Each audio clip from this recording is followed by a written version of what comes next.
have lost count how many I've done. I don't even remember. So It's welcome all of 17th. you. 17th, yeah.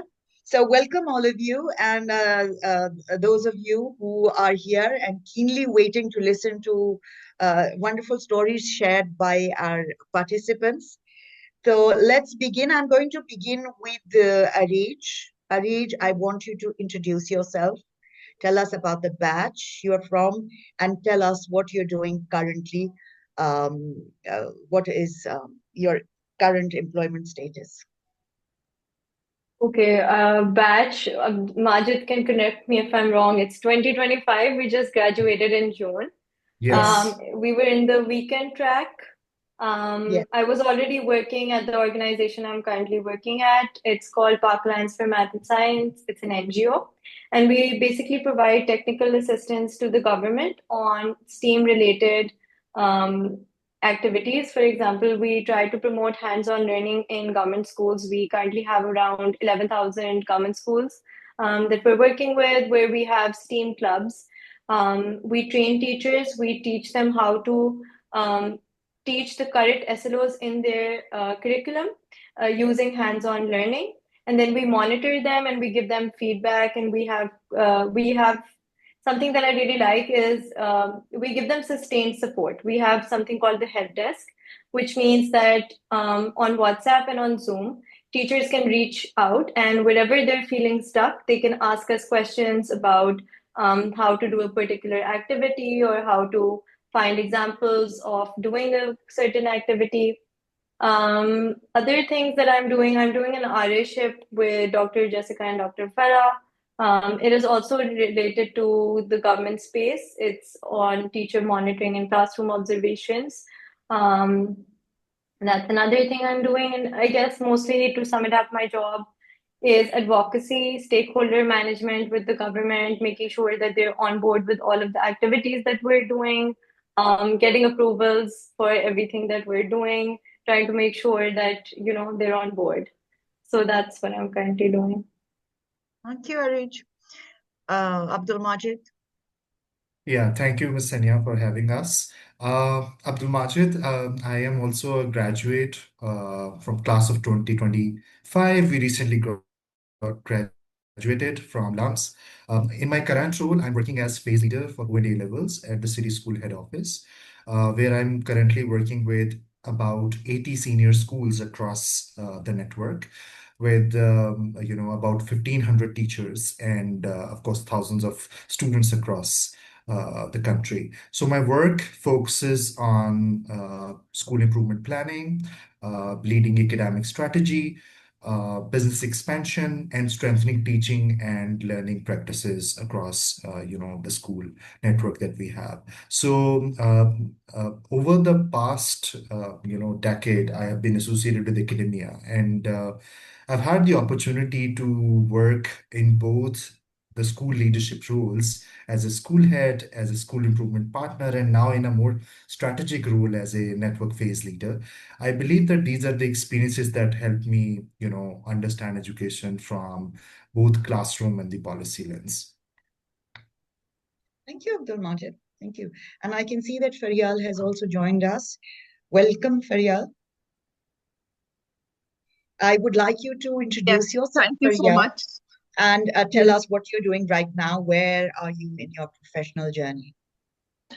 So you guys have gotten my name. I'm Firyal Shah, and I'm currently the MYP coordinator at TNS Gulberg.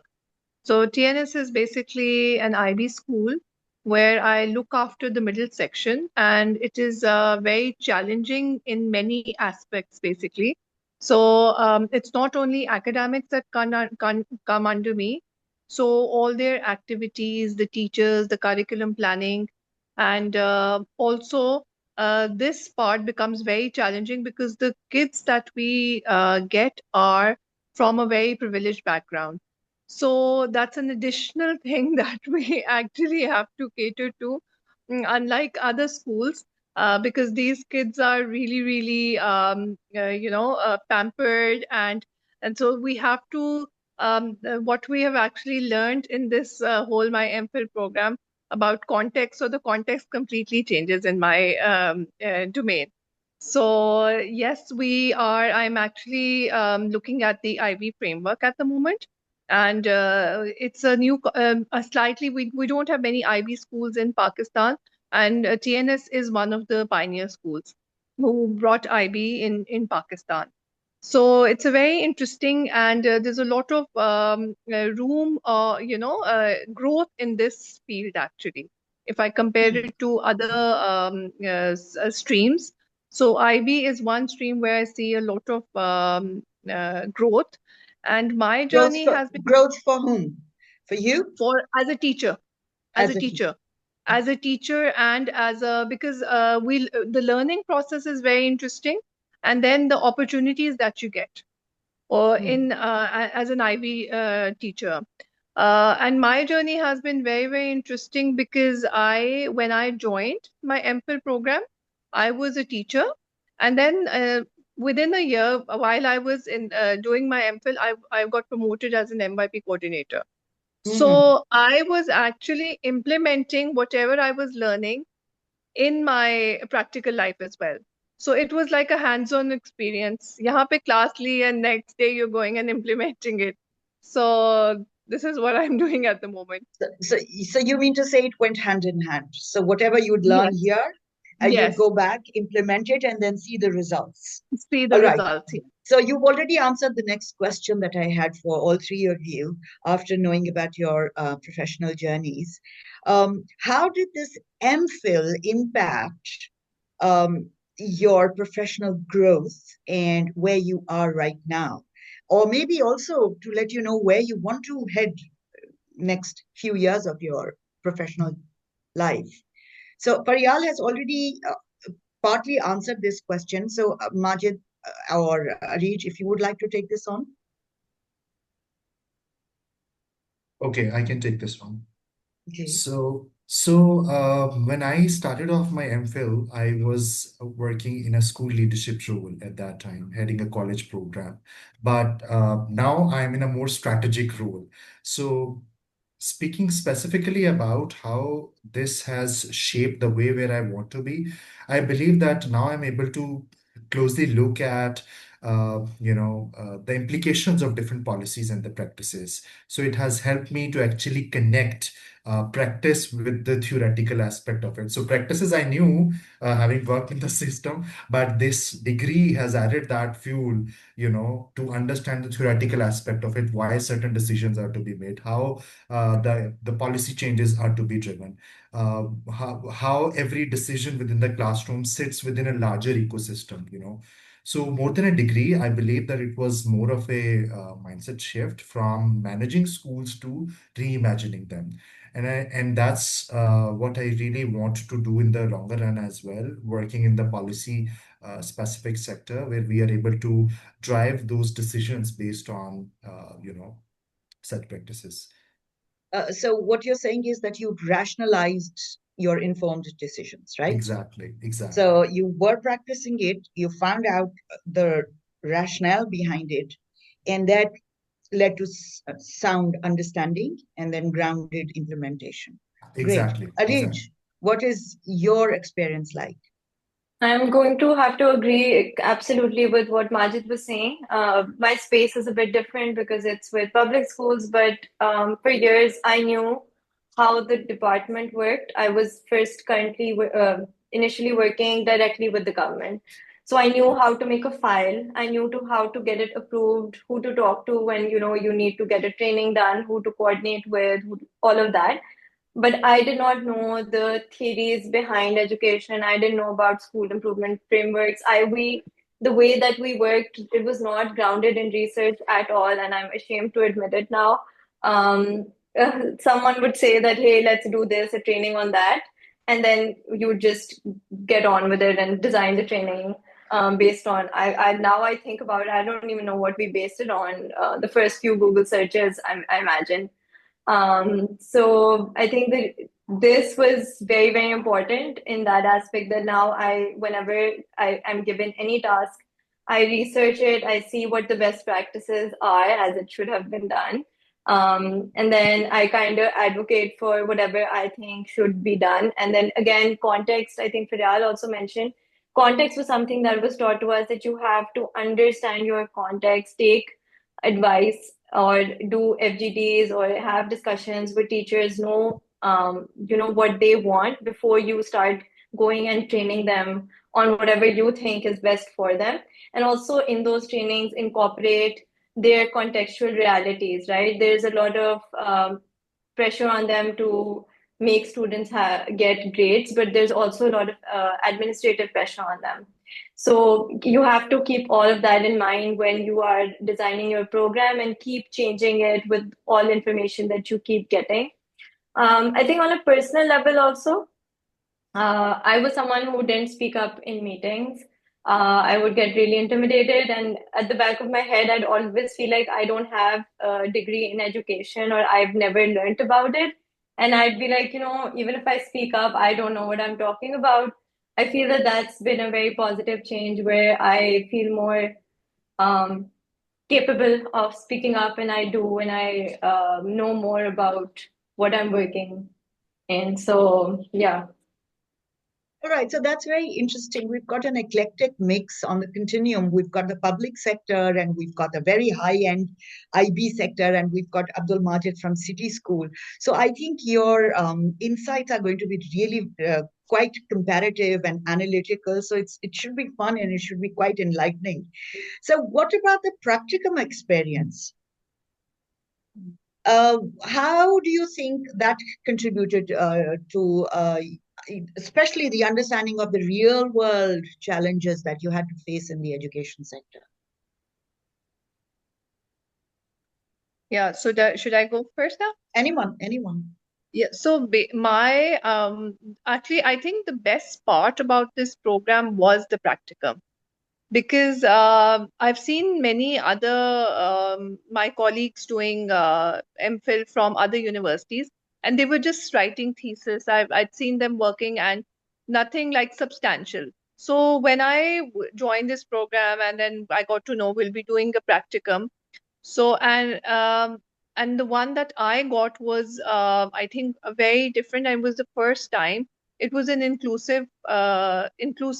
Basically, it was on where I got to work with a minority religious group. Mm-hmm. And it was quite an eye opener.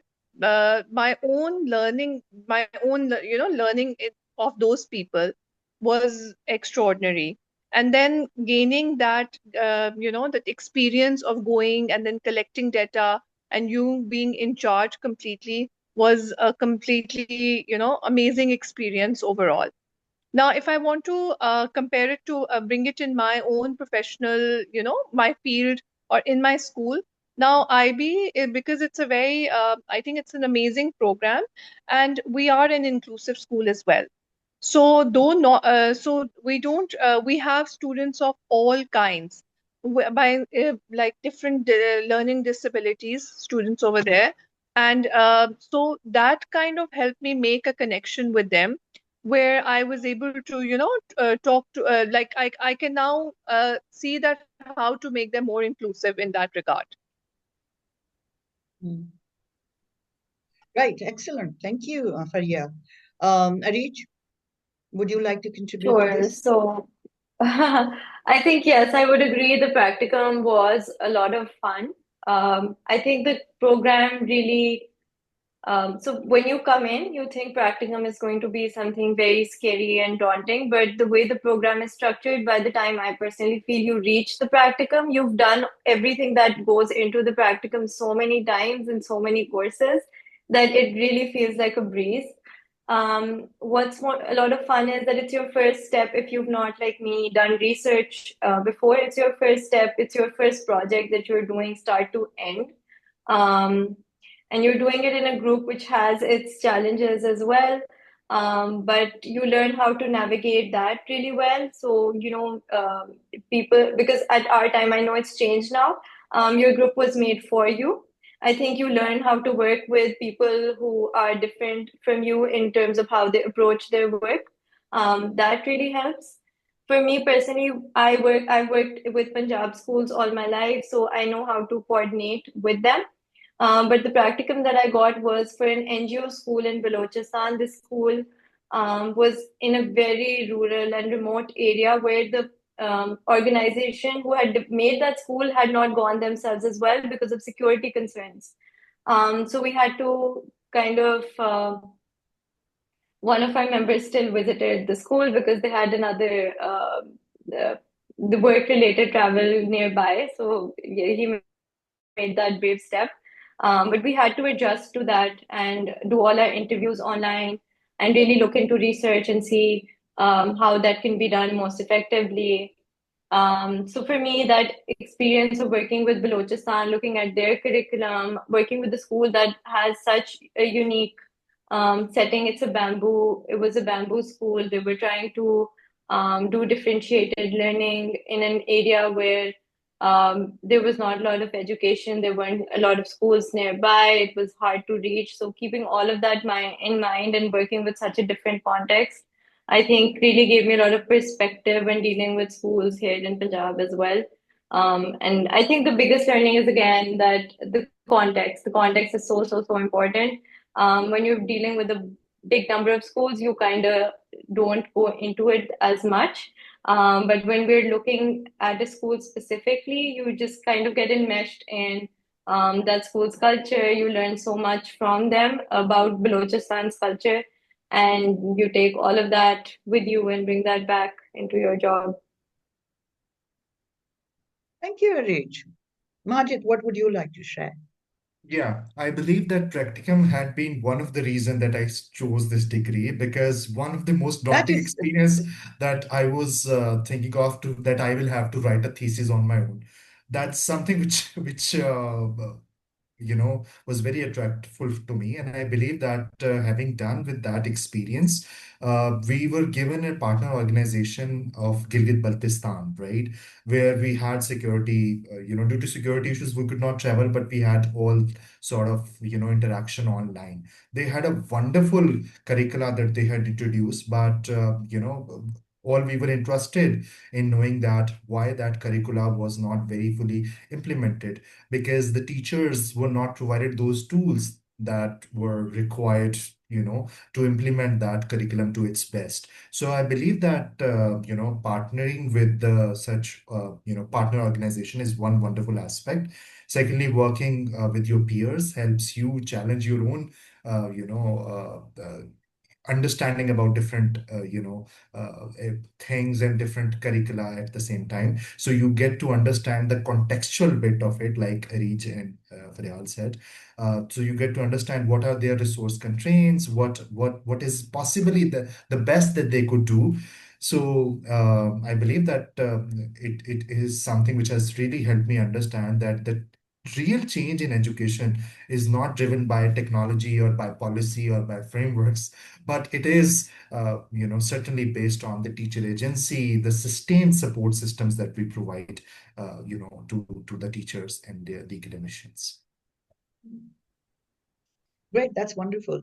We'll a little later talk about diversity within your group as well. But first, I'd like you to tell me what kinds of skills did you yourself get to hone during this MPhil program? Say leadership, say communication skills, whatever you think that worked for you. So, Firyal? Yes, so first of all, there were many. So if I have to highlight any two, I would say data informed decision making. So these So are the two research things skills, that yeah. so these are the two things that I'm doing at the moment as well. Because because I'm working in a school capacity, so every day we have to look at student results and then we have to make informed decisions regarding that. So these are the two things that have come really handy, and I am very confident when I'm talking within my school leadership, with my school head and everyone. So I can actually, I feel very confident while talking about all of these things because these are the things that I've actually learned throughout this simple journey. So, what kind of value did they add to your career? These two skills that you talked about. The career, like I said, like I told you, I got a jump in my career due to the program.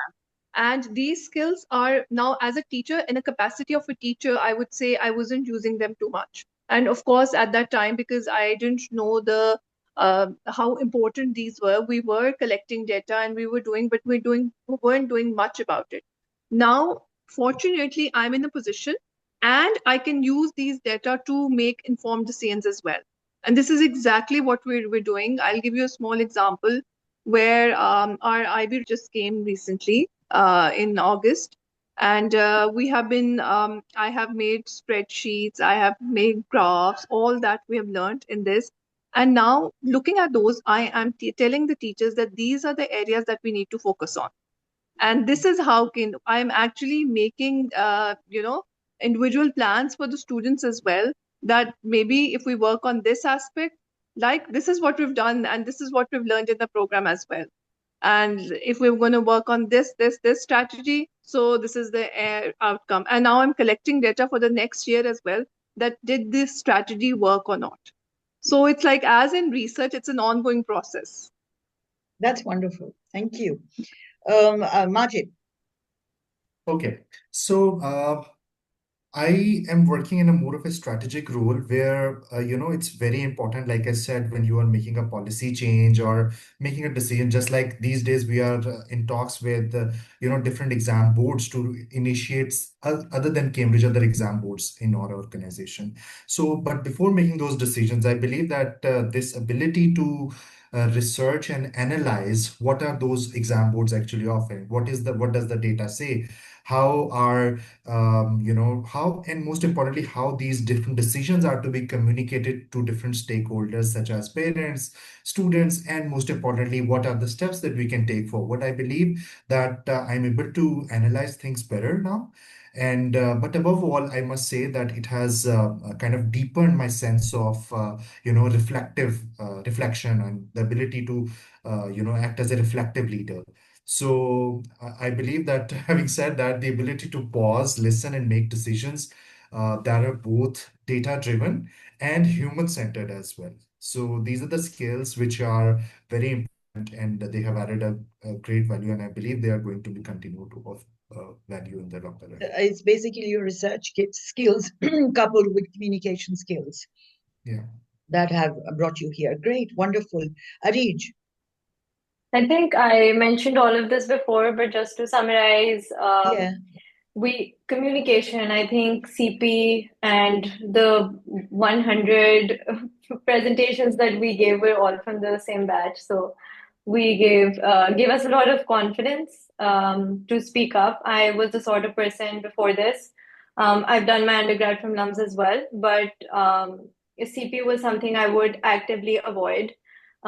When I was choosing my courses, I would choose courses which had a lower percentage of CP. Whatever. I mean, in my mind, before starting a course, I'd be like, CP is marks that I'm not going to be getting, so I have to work harder in all the other components. So that's how I was before the MPhil.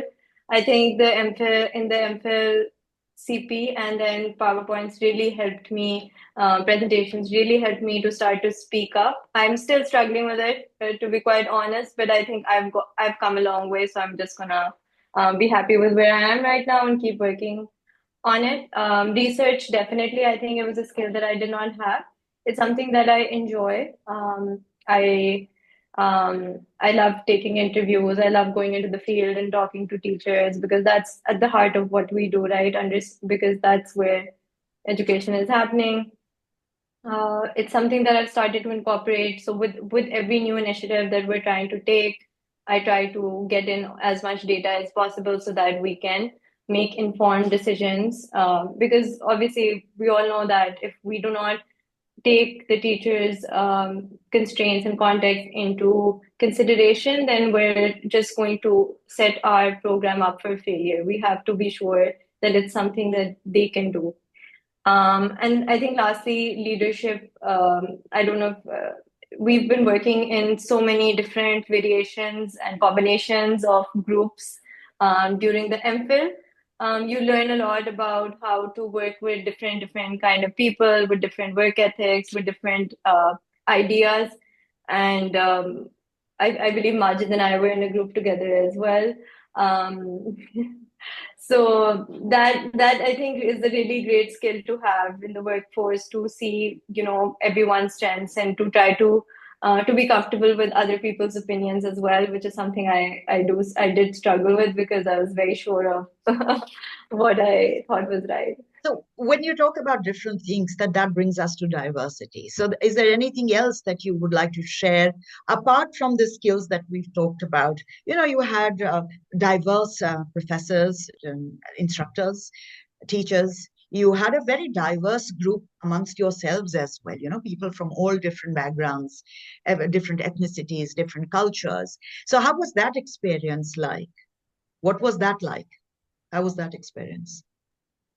I think it made for really great conversations in the classroom. I think we were the sort of class that everybody was just giving in their opinion, and it would make discussions very, very fun and fruitful. Not just because everyone was from different backgrounds. We have private school representation, we have government representation, but we also had someone who worked in a bank. There was a lot of variation, right? So it was really interesting to hear everyone's point of view, and that really makes the discussion more deep. If everybody's agreeing and everyone has the same experiences, then there's no point of discussion. That's true. Majid, what about you? What would you say? So I must say that the diversity bit of it, I believe that has been a very wonderful experience. So you start realizing that there isn't one way to lead, despite all the experience put aside. You understand that there isn't just one way to lead, but there are other ways in which, certain decision can be taken. So that mix of rigor and reflection still shapes how I work with the teams today. So would you like to say something about the courses and the instructors as well, the professors as well, the faculty? How did that, pan out? Faryal? I Yeah, Yeah. after Majid, Faryal, you can take over. Yes, Sure. yes. Okay, so yes, I must say that all the instructors were very cooperative and respectful towards our work commitments, knowing that we are working professionals. But at the same time, they tried to, made sure that the grill that we were here for, that grill of it, we were given that exposure to make sure, okay, yes, even if you are working professionals, you need to understand and you need to unlearn certain things to be able to make better decisions and informed decisions. So I must say the faculty has always been very cooperative. They have always been very approachable. And I must say that all the feedback that they have been giving, that feedback really led us to make better assignments, to do better assignments, to speak better, in during the classroom discussions, and come up with better ideas for the next, sessions. Faryal, I'd like you to say something about the courses, the diversity of the courses, and in the 2 years, how did they help, inform your practice, particularly Mm. professional practice? So the courses were actually very well thought out, and the way they were spread out over the 2 years, um, like how the research was taught to us step by step, was amazing actually. And I think we have been extremely lucky in that sense that we were able to first learn, and then the practicum was the application. So whatever we learned in the courses, we practically did it in the practicum. And even the courses, the assignments that were given to us were also, up to the mark, like Majid just said, and they were very challenging, in which we actually had to practically go to different schools and different organizations and then collect data. So we were doing whatever we were learning, we were also doing it practically. The choice of the courses was also excellent. And not to boost, but we were an amazing batch because the teachers were actually fighting We us. definitely They were. wanted us because we I really put our heart and can soul to I the can kind of vouch for assignment. that. I can. Yes. Yeah, you guys are. There's another thing that I would like to add over here when um,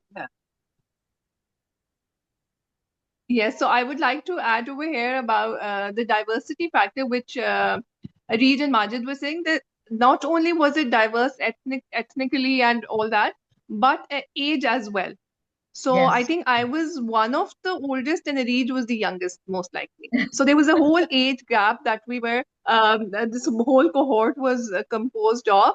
And we were good friends as well. So that was another amazing learning experience that, in another setting, you might call the other person an auntie, but we were kind of friends as well there. That's the beauty of being together and working and studying together. Yeah, that's Yes, wonderful. yes. All right. So, what now? Where do you see yourselves in the future, professionally? And how Uh, has your MPhil Professionally. experience helped you shape or realize or materialize what you want to do or get where you want to be? So, basically, yeah, so I would definitely would want to com pursue my education. I would like to do my MPhil, sorry, my PhD now. PhD. Okay. So that Okay. is what I'm aiming for, and hopefully, and then because I want to go into research, which I've kind of taken a little break because of some personal reasons. But that is where I see myself that bringing a change in the education sector in Pakistan. So for Hmm. that, I feel that I need to complete my PhD so that I can bring in that change. Okay, that's wonderful. Thank you. And obviously, the MPhil has, given you that taste of research and the practicum, and that's what's given you the impetus to Exactly. pursue your PhD degree. Right, wonderful. Areej, and then Majid. It because I'm not Um, very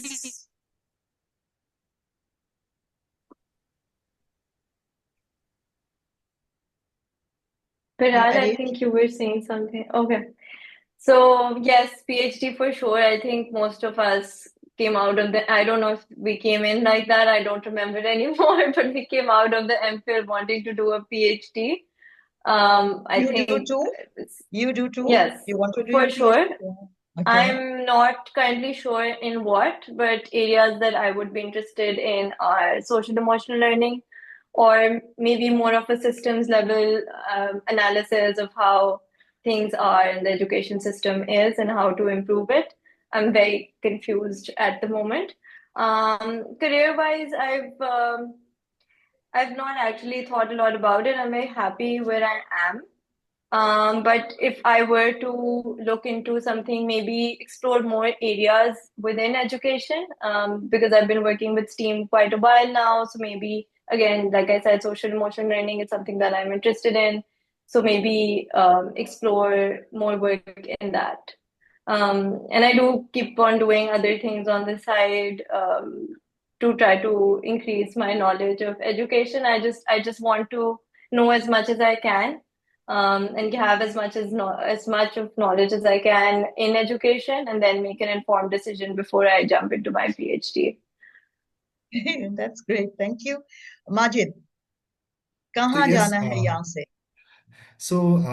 I see myself continuing to work, in more of a intersection of a policy, business expansion, and having my background undergrad in computer science, I'm more inclined towards data-driven, systems monitoring and, something like that. So academically, I'm inclined towards an EdD. Let's see how the things unfold because certainly I'm currently also exploring different options. But MPhil has really given me a mindset to think about it and, act more strategically. And I believe that, hopefully let's keep our fingers crossed for whatever is best. Thank you. All right. So now we've got lots of current students here on board, and they are anxiously and keenly listening to you. What kind of advice would you want to give them? Because you've been through the grind, the grilling, as you said, Majid, earlier, and they are currently entrenched in it. So I'm sure they must feel a little burdened and sometimes overwhelmed as well. And kabhi thodi si, the motivation kind of goes down. So what kind of advice would you like to give them? the current students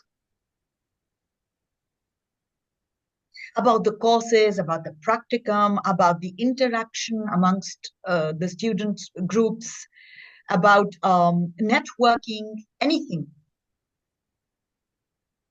Firyal, you would like to go first? Or Areej? It's okay. Say,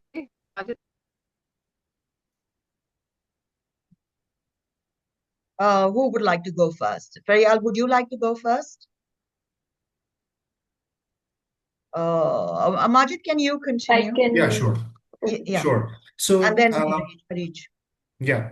So I must say that advice is I think that it's this MPhil experience is more of a laboratory for for all can you the guys students coming in. hear? So it's a space to experiment, to reflect, and to grow.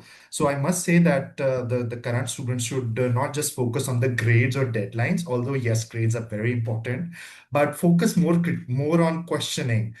Try to explore the areas that you have never thought about. So I must say that testing your own ideas at times, within the school setting is also very important. However small the scale may be, but whatever you learn from here, do experiment that, do practice that, and from the practicum experience, choose a kind of placement that challenges your comfort zone, and that's where the true learning is going to happen. Thank you, Majid. Areej? It's a very broad question, so if anyone has any specific, I don't know if we have a Q&A in this or not. You will towards the last 15 minutes, there will be a Q&A session. So what kind of guidance would So, you like to give regarding the coursework, the practicum placements, networking, skill development, anything? okay, so firstly, I mean, it's I don't know how I'm gonna sound, but it's just 2 years. I know it's very difficult, especially if you're in the weekend track, to manage your work and your study. But even if you have to give up on weekends and a little sleep, I think make the most of it, because once it's over, you're gonna think it was just like it just went away like that. Be clear about, I guess, what kind of skills you want to walk away with. For example, if it's presentation, if it's communication, if it's qualitative research. Not saying don't be open to other skills as well, but be sure of what you absolutely want to go walk away with, because then you have limited time, limited opportunities to do projects. So then focus them on those particular skills that you want to take away. As far as the practicum is concerned, I don't think you get to choose what you do it in. Um, but whatever you get, I would suggest don't get bogged down on I didn't want this project or I didn't want this team or however. Try to make the most of it. Initially, whatever project you get, there's a lot of room for negotiation to make the project into whatever you want to make it. Ours was very, when we started off, we were told to also bring out of school children into their school, also make a framework for the teachers, also make assessments. And we then dialed it down to a very specific math toolkit for teachers or with learning strategies. And we also got to do content development, which is something we were interested in as a team. So we also made that a tool for the school, and we also made instructional videos. There's room for you to add and negotiate with for things that you want to or are interested in doing. So that's that. And I guess, I mean, it's really funny coming from me because I was very overwhelmed the whole while. But try to have fun with it as well. So even when you're studying out late, try to do it in groups, try to take out time to go out and celebrate your wins. That makes it worth it. Yeah. Thank you, Areej. Firyal. Yes, so I remember the first when we were in the first year and during the farewell, I think it was the farewell, when Dr. Jadoon he said one thing, and it has actually stayed with me since then. That obviously we all are learning. The whole MPhil program is a complete learning. That one thing, and that will stay with us even in our practical life, is working with all kinds of people. So this is the best thing about it, that it makes you a pro actually into, even if people you think you can't work with, and you eventually end up working with and getting, because your grade depends upon it, and then you have no other option but to work with that person. And that's a skill actually that you're developing. And so I would suggest to everyone that even if you think that you can't work with a particular person, you can. Definitely you can.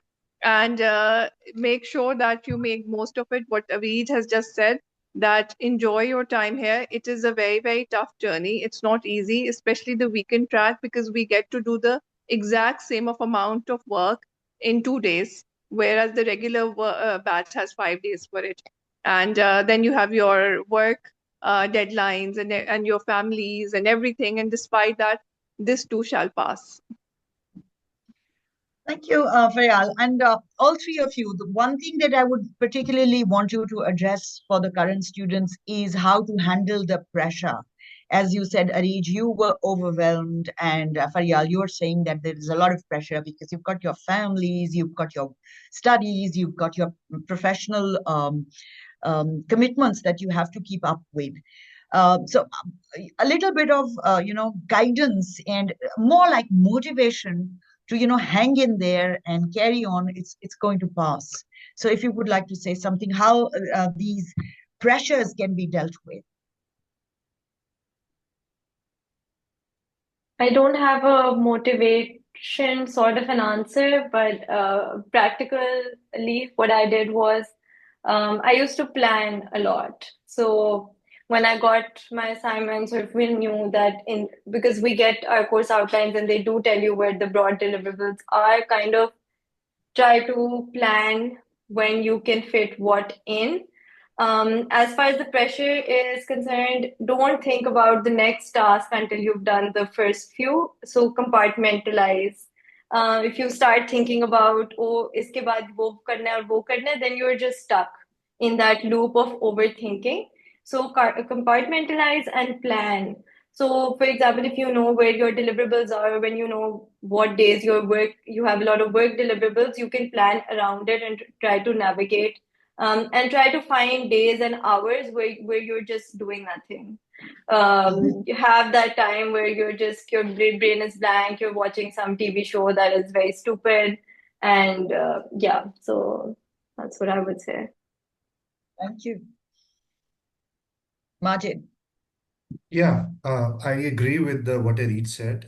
The way I used to do it, I used to compartmentalize things, and I used to develop a schedule every Monday morning. The first thing every Monday morning, either we would do it, and I believe that some of our peers were also sharing it through our WhatsApp group, and that was super helpful. That these are the deliverables that we have for the next 14 days, and let's focus on the tasks. This is priority one, this is priority two, this is priority three, and once you are working on one task, just focus on that one. Make sure that you give your best, and then move to the next task rather than thinking and starting off with multiple things at the same time. So I think that that's pretty much about it. Faryal, would you like to say something regarding Yeah, the basically, pressure? the best way to handle pressure is to um, divide your work properly, like work up wherever you're working. Try to finish your assignments or whatever deadline is during those work hours, because then you will have time for your MPhil. Otherwise, if you're bringing your work to home, then it becomes difficult. So once you actually, organization skill, again, it's a skill that we learn and we develop, that how to organize ourselves. And once you are meeting your deadlines, so I think the pressure comes down a bit. Thank you. That's wonderful. Right. So I think that's about it. Is there any absolute last word that any one of you would like to say, or otherwise we can open the floor for questions?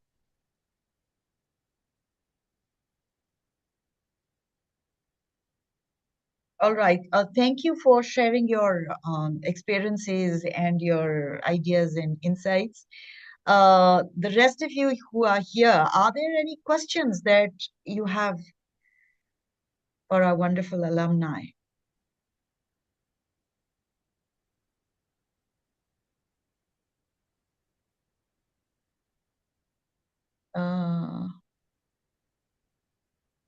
Anyone? Any questions? I think there's Yes, one Kalsoom. hand. Kalsoom, yeah. Kalsoom, please go ahead. Okay, Assalamu alaikum everyone. Walaikum assalam. Okay, so one thing was swirling in my mind since morning that being a teacher, sometimes it's become really hard, to carry on all the functions a teacher used to do. Because if you can understand with my, my sound right now, that how tired I am right now. So I'm not even able to speak properly. So what I think is, if I'm looking for a career switch after the completion of this program, and I have to decide a path in which I can feel better working in the environment, because I feel that being a teacher, it's being overloaded sometimes. But when we go towards the upper part, that you went towards the management part or the teacher training part, then you feel that okay, teachers should do this, so your expectations start to rise up. But when you are standing at the place of a teacher, you are suffering from all those pressures. So my question is that if I want to develop a quality, that if I want to be in a teacher training departments of anywhere, then which kind of skills I have to take from this particular course we are doing? I think Areej or Faryal can take it. Areej All works in three of you training can and take it. Faryal has moved All three from of you can teaching to take it. training. No, so basically, my role has been, when I was a teacher ना, I used to think बस management में आ जाओ ना तो बस जिंदगी आसान हो जाएगी. But that is just a myth, I think. Okay, now that I am in the management, I swear I don't have time. Now I think a teacher's job is much more easy. So I think what जो कहते हैं ना कि इंसान कब किसी हालत में खुश नहीं रह सकता, so it Exactly. applies to us. Exactly. So So we this is can't it, be Firyal. happy. This is Sorry? it what I am this is it what I am thinking since morning, since I have recently switched my job. And when you join the new place, you have new challenges as well. So I have already opened one of the Pandora box in the form of my studies, and then I have changed my job recently. So I am really overwhelmed. So this is what मुझे challenges का शायद ज़्यादा ही शौक है. So what I think is now that being in a new place, I have to make my space. I have to prove that I am a good teacher, although I was a champion at the previous place. So I have to do that as well. But still, sticking on to the ground, if I have opted for this course, then definitely I want to move on. And admin is not my cup of tea. I don't want to be in the admin sections whenever I will be completing this sort of task. So what I think is that I see myself in some sort of curriculum designing, which Areej has already mentioned, that we used to design tools for the curriculum development in, I think, in their practicum and all that, and or maybe in the teacher training. So these two are the targets which I have thought about myself. So my question is that which sort of skills I could polish by in these 2 years, so that I can reach my goal after that. Okay. Again, just a disclaimer, teacher training मेरा सिर्फ public schools के साथ है, but it's not easy as well. I work late till 8 9 on some days. I take work home on the weekends as well. There's a lot of coordination aspect in it. I think the important skills in training are communication. My advice to you would also be to talk to your instructors, because they know a lot of potential areas where you can volunteer. You can start as a volunteer. For example, NOP in LUMS, they have like this summer camp for new recruits, and they ask SOE to provide volunteers to give a training to them on leadership, on communication, on empathy. Um, Such volunteer activities within LUMS would make your CV stronger for jobs where you would need teacher training experience. Um, you can take up and you can I don't know what your new work is like, but you can start an initiative where you can say, okay, hey, this is something I'm strong at, let me design a training for the rest of the teachers in the school.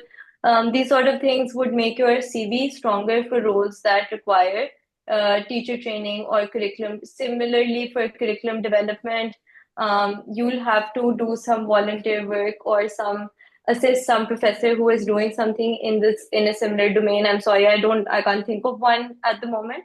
But you'll have to find volunteer opportunities that fit with the role that you want to get into. Start doing those on the side and then apply. Because I don't know again about your salary expectations, because without direct experience, you would have to start with an entry level job. So if you have some experience in your teaching, mixing both of those would give you a better shot at getting a good job. Okay, thank you. Great. Thank you, Kalsoom, and thank you for sharing your plight with us.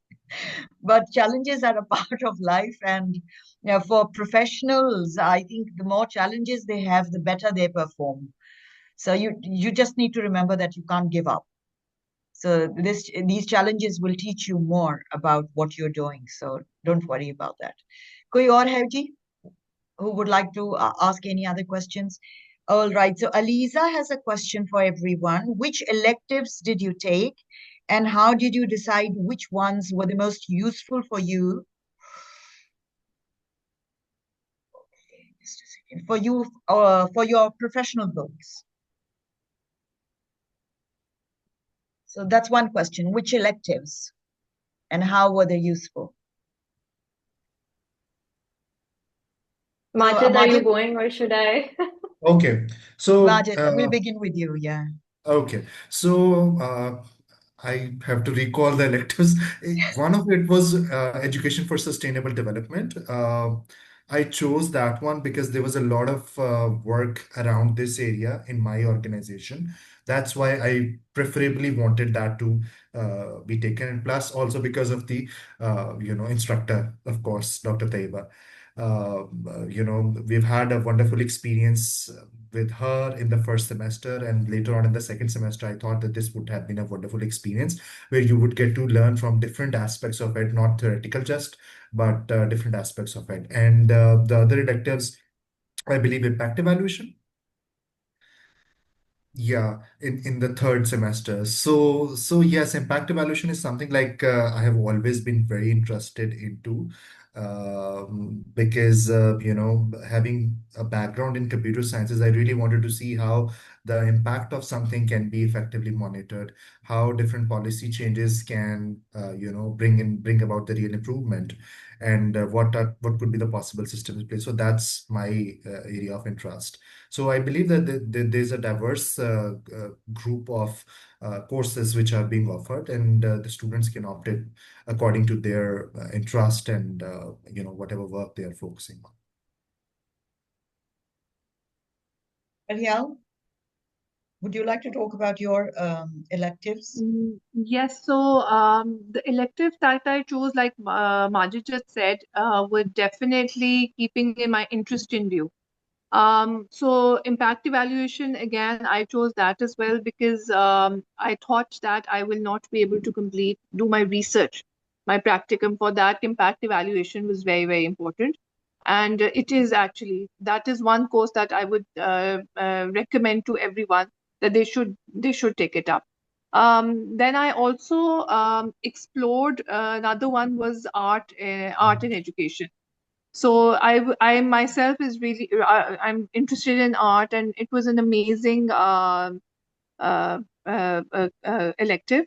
And it was completely different. And the instructor, Dr. Razia, is amazing beyond words. So I think that it was a very good choice. We had a few people who chose because not many people are interested in art education, but it was one of our learning experience. So all those electives that I chose were what I was interested in. Areej, we come to you now. I know it'll get a bit repetitive, but I also had education for sustainable development, and I also took it because I really enjoyed the previous course that I took with Dr. Taiba, which was interdisciplinary theoretical perspectives. And then in this, I was interested. I had been interested in it, but I didn't get a chance to read up a lot about it. So I thought, why not? And it was a very, very interesting course, and I took a lot away from that. The other two that I took, I don't remember the correct name. It was on teacher training. It was something for professional development by Dr. Jessica. It was very, very relevant to my work, which is why I took it. Again, Dr. Jessica, yeah, is a fantastic teacher. And then in that, I learned a lot about how you first do a need analysis, then you design a training, all of those things which went directly into my job. And then finally, impact evaluation. Again, we do a lot of projects and we never do the proper impact evaluation. We for years don't know. A lot of projects end and we never know and whether they brought about the results that we wanted or not. And then years later, some other government picks that up and starts it over again, and it keeps happening because of a lack of impact evaluation. So which is why I did it. I haven't had the chance to completely incorporate it as of yet. I have started putting in some monitoring indicators here and there. So yeah. Great, thank you. Any other questions?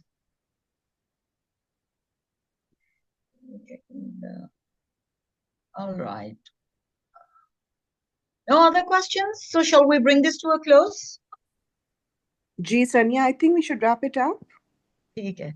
Thank you so much, all of you, for being a part of this. Thank you, Abdul Majid, Areej, Firyal, for sharing your experiences and your insights. It has been wonderful. You took time out for us. I think it has been a great source of motivation and encouragement for the current students right now. And for us as well as instructors to see you perform so well in your professional fields and do better and better. And we've got two prospective PhD candidates. What more could we ask for? Thank you so much. And goodbye. And thank you, Sannia. Thank you, Firyal. Thank you, Areej. Thank you, Majid. Greatly appreciate it. Thank you, Sarah, for giving us this opportunity. Wonderful session. Wonderful session. Yeah, thank you so much for having us. Thank you. Okay, take care. Allah Hafiz. Okay, all of you. Goodbye. Allah Hafiz. Bye.